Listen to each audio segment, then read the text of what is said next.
my name is Rebecca Powers with SLCT, and here is what's happening in Sterling and Lancaster. The Animal Control Commission in Lancaster is seeking new members. The commission meets once a month with the Animal Control Officer to evaluate animal control problems.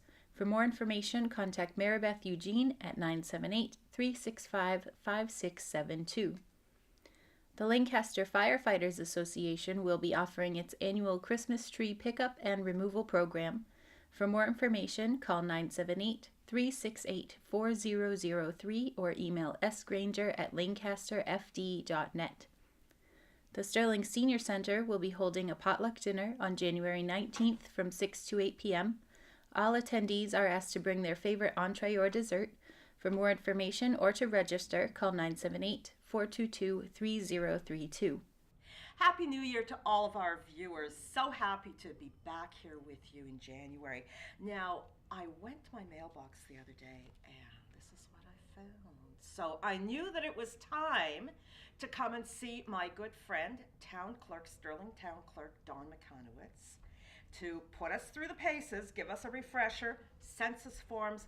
What do we need to know? What do we need to do? Absolutely. Thank you, Lex. Happy New Year to you. I wanted to let you know that indeed the census forms have been mailed and people will find them in their mailbox. They need to take a few minutes, please, to look them over, sign at the bottom, date them, and please bring them back as soon as possible. These forms are an annual requirement for every city and town in the Commonwealth, but when you sign them and return them to us, this re-ups your eligibility to vote. So you want to make sure that you do this, get it done, send it in, and we'll process it as soon as possible. So this is a really significant thing that people need to do. This is, as you say, it's for eligibility to vote, and so it's something that needs to be done. Yes. Now, when is this due? So technically these are supposed to be in our office by the end of February, but we'll give you a little bit of leeway, so please try to send them in. You can always drop them off in the box right in front of the Butterick Town Building, the gray box outside, 24/7. Excellent. And I see you've already got some that have come in, and so you've got your work cut out for you. We do. Now, this is also when we start to think about the puppy dogs in the community. Tell me about licensing dogs. Yes. Attached in each form, we have enclosed what we call the yellow invoice, and that gives you the information to fill out if you've got a dog. Again, a state mandate to license your dog on an annual basis. Please fill this out, put a check in the mail, or bring the form by to our town hall office and we'll process the dog license then and there. These are due by April 18th, fixed date. After that date, there's a $25 penalty. Yeah, there's a surcharge, so it's definitely get worth. those in. Now, what happens if, and this was a situation I found myself in a few years ago, I sadly lost my wonderful dog. So what should people do if that has happened? If they no longer have a dog, is that something that should be reported to the town as well? Certainly. Please give us a phone call. Let us know that your dog has passed, and we will remove the dog from our database so that you don't get the fine. So, excellent. All right. Excellent. Well, thank you so much, Dawn. And as always, you're keeping yourself busy here. We are. Yes. Thank you. All nice right. to see you again. Good to see you too.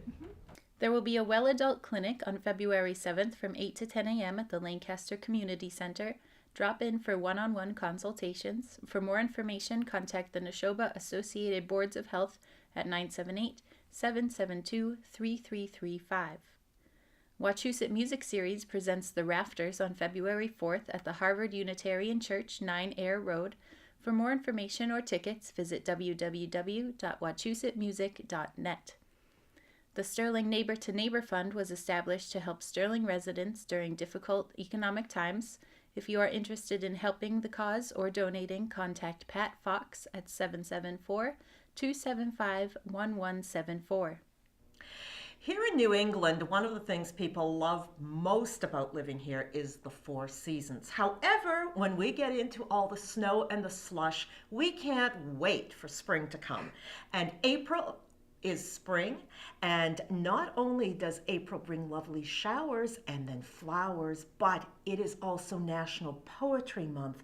And here in Lancaster, with the Seven Bridge Writers Collaborative, it also brings a wonderful poetry contest for young writers. And I am speaking today with Paula Kastner, who is from that organization. Welcome, Thank you. tell me about this very exciting poetry contest. Well, 2 years ago, we started this venture where we invited all the Lancaster students. It doesn't matter whether you are at Mary Rowlandson or Luther Burbank, just if you live in the town of Lancaster. And we include the high school students at Nashoba Regional High School since they're part of our school district. So it's first grade through 12th. Students are invited to submit poetry, so poems that they've written. And what we do is we choose a first, second, third, and then honorable mention from each of the grades, although we do put middle school and high school as one group, 6 to 8 and 9 to 12, because we don't get as many submissions from them. But the first year we had over 120 submissions, and last year we had over 200, so we're hoping we'll get even more this year. That's fantastic. And now, so that you say that there are first, second place, and third, and honorable mentions. Is there a prize, or what do the kids get? Well, what the students get is that they become published for the first time, because we publish all of the winners on the Seven Bridge website. We publish them on the school district website, and then the library, Thayer, publishes them as well. In addition, Thayer makes a book that displays all of the poems so that the community can come in and peruse them at their leisure.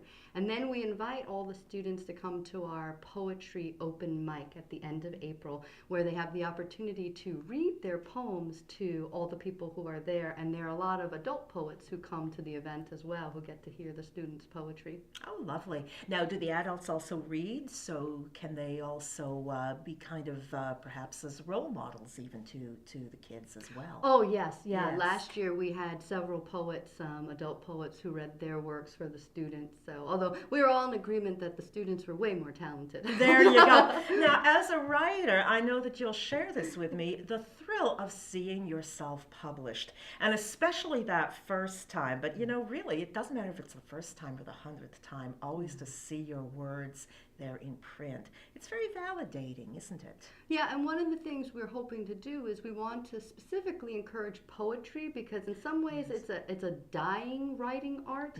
People don't write poetry in the same way. Yes. What's nice is here in Lancaster they actually have poetry units that they do as part of the curriculum, where they work with the students to talk about the different types of poetry, and they give them opportunities to practice. And at the schools, if you walk through the hallways even today, you'll see poetry lining the walls that the students have written. And so we feel like this is a nice way for Seven Bridge to partner with the school system and encourage something that we think is really important. We were thinking about the days when we had to memorize long poem in English class, and you had to stand in front of the class and recite. And I'm not sure if we want to force kids to do that, because I remember being nervous with public speaking. But I think we've sort of gone to the other extreme where we don't do poetry very much at all, and so we'd like to encourage it.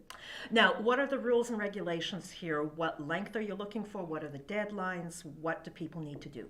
Well, what we'd like to do is, because April is National Poetry Month, we'd like to have it all encompassed within that month. So the due date is Monday, April 3rd, and all they need to do is write a poem that's a page long. So what we try and say is, if it's possible to double space your poem so it's easier for the judges to read, that's great. But we'd like to keep it to one page, only because, as I said, last year we had over 200 poems, and trying to read all of them, our old eyes need a little bit of space. So, but 1.5 spacing works. For the students who aren't typing, they usually just handwrite it. What we do is, with the school systems, they hand their poems in to their teachers, and then the teachers will get it to me. For the older students at the high school, middle school level, a lot of them simply just email them directly to us. And that's just at sevenbridgewriterscollaborative@gmail.com, and it's the number 7, not written out. And the only thing that we ask is that they make sure they put their name and contact information, because we have, we'd like to contact the winners, and sometimes Sure. that's not easy when they forget to put their best phone number or best email on Sure. it. So Now, when you say one page, that's a maximum, is that correct? Because if you're looking at a grade 1 or a grade 2 student, one page can be kind of daunting, because I know when my son was that age, he was writing 5-line poems or 4-line poems. They were very, very short. So the one page is a maximum that you're looking for, I assume. yes, and also a caveat for the students who are in the younger grades, often theirs will be 2 pages, because the teachers will give them the special line paper where the lines are Sure, yes, this big. yes. So the poem's actually only 6 lines, but it's on 2 It's on 2 pages. and that's perfectly acceptable as Right. well. For students who are older, we find that a page is usually about 20 to 25 lines double spaced, Right. 8.5 by 11. Right. Yeah, excellent. Well, I think this is going to be a terrific event, and it's wonderful for the kids to have this opportunity. Yeah, no, we're thrilled. And as I said, we're looking for middle school and high school students to increase our numbers this year. So if you are out there and you're a closet poet, this is your chance. Start writing, and if you've had an idea that you think might work in a poem, this is a great opportunity to write it down. And you've inspired me. I think I'm going to go home and dig up some of my poetry books and get reading. Just a reminder that winter parking bans are in effect in Sterling and Lancaster. Residents are reminded not to park their cars on the street where they will interfere with snow removal. And as snow begins to accumulate, the local fire departments would like to remind you to help out by cleaning a path to any fire hydrants. The Wachusett Food Pantry has announced their winter distribution dates. If you're in need or know of someone in need, visit www.wachusettfoodpantry.org or call 978-563-1064. I'm Rebecca Powers, and that's what's happening. If you have a local event you'd like to see on this program, contact SLCT. SLCT is looking for more volunteers to help with filming and editing. If you know someone interested, have them contact us at 978-733-1139 or email slc.tv810@gmail.com. We'd like to remind you to find us on Facebook and YouTube.